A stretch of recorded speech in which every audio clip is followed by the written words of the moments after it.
So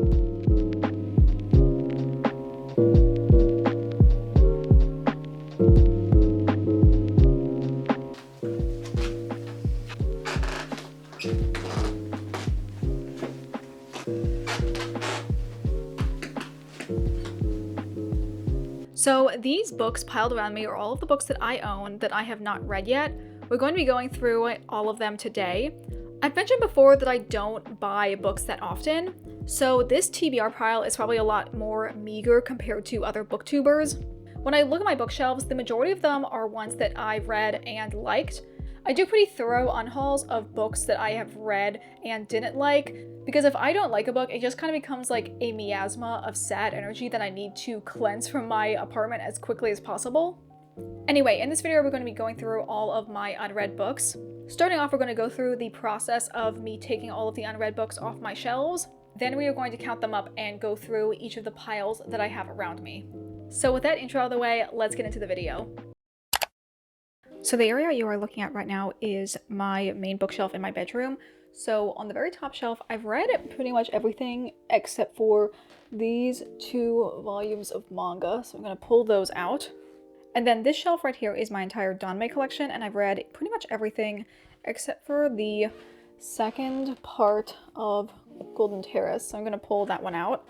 Then we have the central shelf, which is pretty much all YA, either like historical fiction or fantasy. And again, I've read all of these except for Self-Made Boys right here. So this shelf right here is all of my like queer lit that turns into my JoJo volumes because I don't have any other space for them. And on this shelf, the only things I haven't read are The Well of Loneliness, as well as Confessions of a Mask. And then for this very last shelf down here, I've read most of the books on this shelf as well. I have a little bit more that I haven't read though. I have The Starless Sea, as well as the final 2 books in the Abhorsen / Old Kingdom series, which I still have to read. So I'm going to go through now and pull out all the books I just selected, and we'll add them to our pile. Okay, hopefully you can see this pretty well. This is kind of the like shameful, sad corner of my apartment. But wedged behind here are a bunch of the other books I haven't read, and pretty much all of these are unread except for one of my Murakamis. Don't ask me why I have so many, although I do think at least 2 of them belong to my father. So yeah, I'm gonna basically have to pull out the majority of this shelf to add to the pile for us to sort through. So I roughly sorted the piles around me by genre, so we're going to go through them pile by pile. The first one I have here is all the manga that I own that I have not read. I have 4 volumes of The Ancient Magus Bride. I read the first volume and really liked it and decided I would take a chance and get more volumes of this series. This is a series that if I'm going to a comic shop and I'm not sure what else I want to get, I will try and look to see if they have another volume of the series to add to my collection. So as you can see, I have volume 2, volume 3, volume 4, and volume 5. Then I have 2 first volumes of manga series I was interested in starting. The first one is Boys on the Riot, and the other one is Welcome Back, Ellis. These are both queer, trans-adjacent manga series. This follows a trans boy getting into street fashion. And this one is a horror novel that I think is about a trans character that comes back to their school and kind of reconnects with an old friend that they had when they were younger. This one a friend of mine has the entire series for and really likes it. And this one I was a little hesitant about, but a different friend said that they read a lot more of this manga and really enjoyed it. So I'm interested in trying both these out, and depending on how I like the first volume, I might get more of the series. This pile to my right is all of my literary fiction and historical fiction, plus also the few classics that I own. I'll get this giant one out of the way. This is The Count of Monte Cristo by Alexandre Dumas. I love the anime adaptation of The Count of Monte Cristo, and I've always wanted to read the book.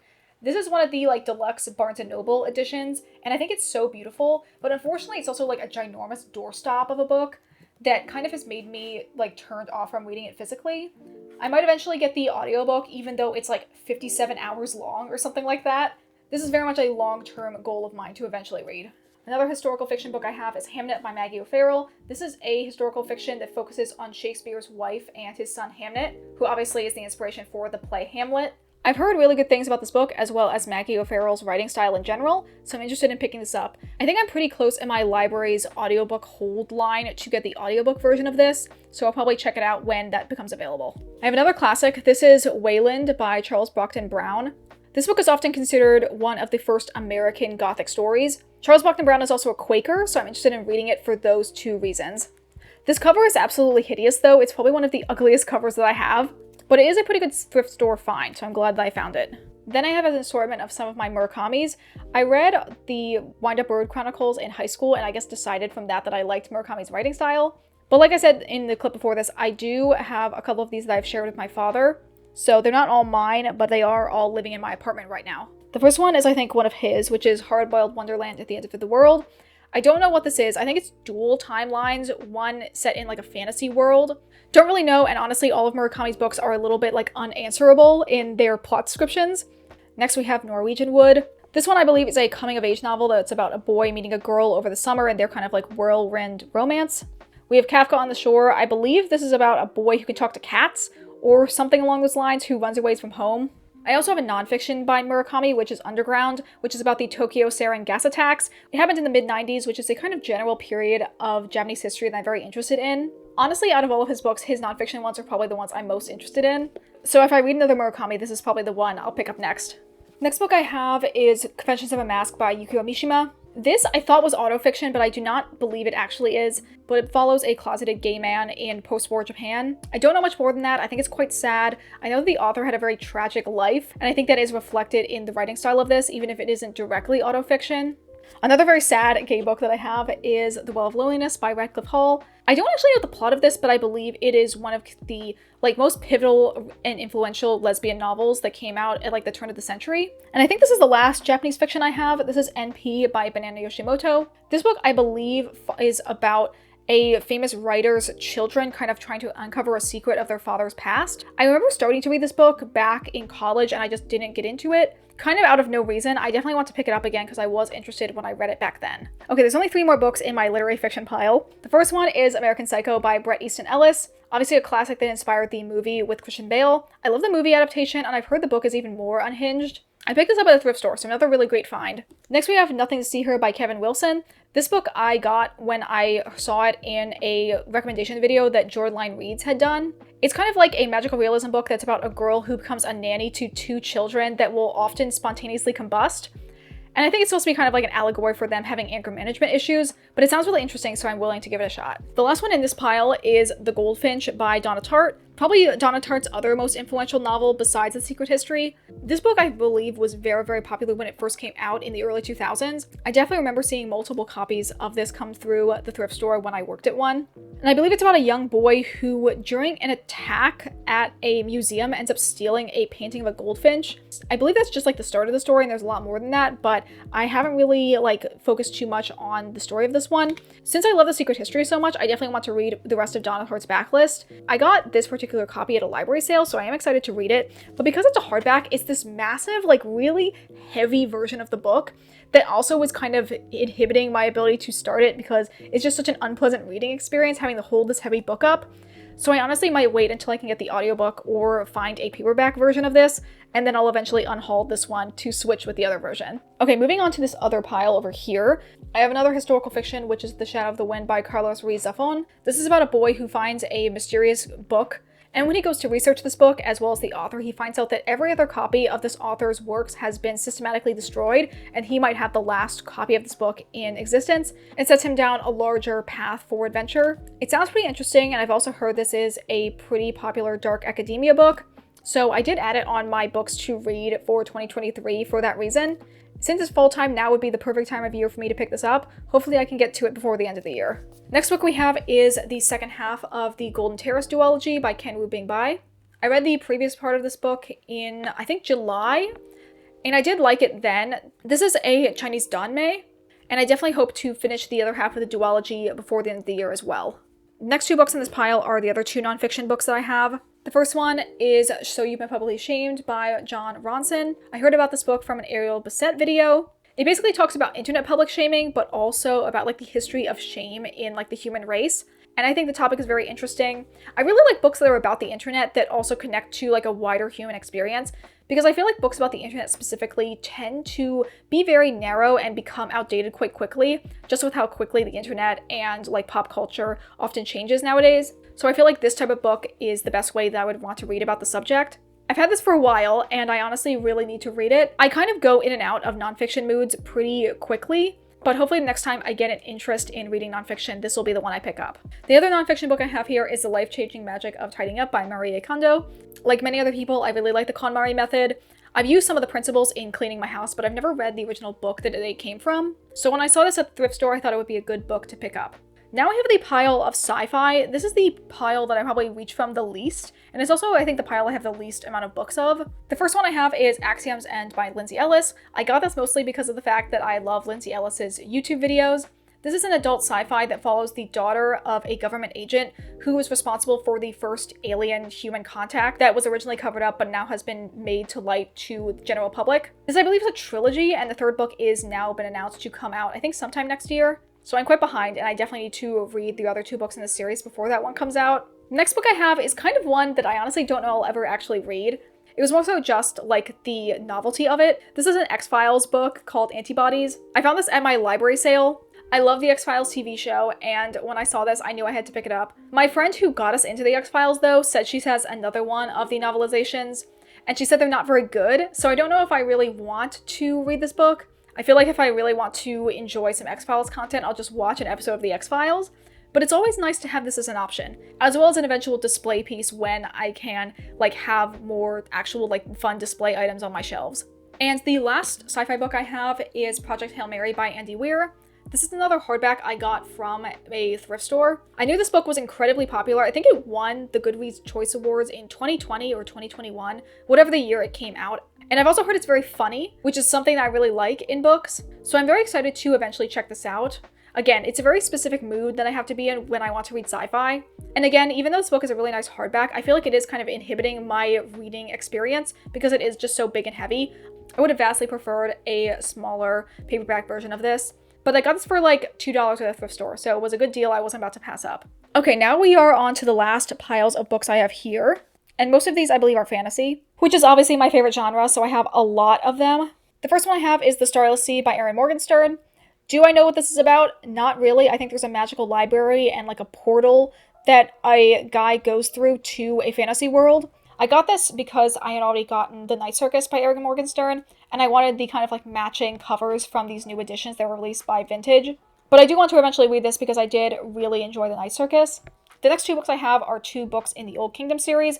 I have Clariel, which is the 4th book in the series, but it is also kind of like a prequel to all of the other books. And then I have Golden Hand, which is the 5th book in the series, which is a direct sequel to the 3rd book in the series. I love this series so much, and I'm kind of just like taking my time reading all of these. I've been meaning to read Clariel since it first came out in like 2014, so it's been almost 10 years. And honestly, I don't know if I want to wait too much longer before I make more progress in this series. So these are definitely going to be read sometime soon, probably early next year. The next book I have I don't think is fantasy, but this is Self-Made Boys by Anne-Marie McLemore. This is a Great Gatsby retelling where both Gatsby and Nick are trans, which I'm obsessed with. It feels like it was written specifically for me. This is part of the like classic remix series. I've seen quite a few of these at different bookstores over the years, and I definitely had wanted to check out other ones in the series, but this is the first one I ended up finding in a bookstore. I definitely want to read this soon because I love some queer historical fiction. And I also love The Great Gatsby, so it's a win-win there. The next set of books I have here is the Hunger Games trilogy. I actually watched the Hunger Games movies for the very first time in January of 2023. And then there was a little bit of like a renaissance that happened around like March or April of this year for the movies. I think because they got put on Netflix for a little while. So a lot of people were rewatching them or watching them for the first time. And I was lucky enough to find this box set of the original 3 books at my local thrift store. I got these for $5, which is such a steal. And I'm so excited to read them. I definitely want to do a reading vlog where I read all 3 of the books. And maybe also Songbirds and Snakes, because I'm super, super excited to see the movie when it comes out. Okay, we are on to the last pile of books over here. The first 3 in this pile are the Lord of the Rings trilogy by J.R.R. Tolkien.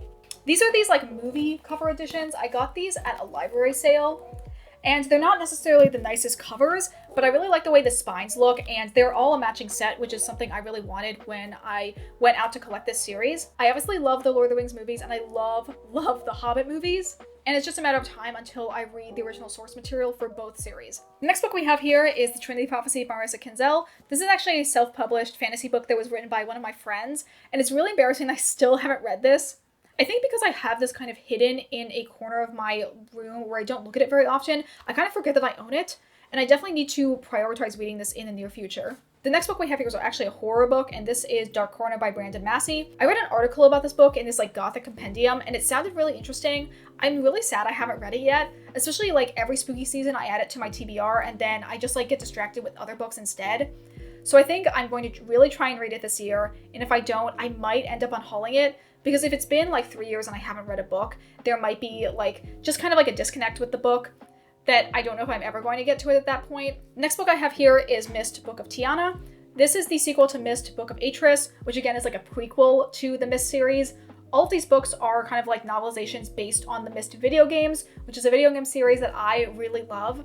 I actually enjoyed Book of Atris, although I think I was looking at it with a little bit of like rose-tinted glasses, because the writing was not as good as I thought I remember it being. But I have heard this book is actually better written, has a better story overall. And I just love the look of these like tiny mass market paperbacks and this kind of like cutout thing with a little image down below. I really want to read this book because I also really want to read the third book in the series. So I have to read through this one to get to that.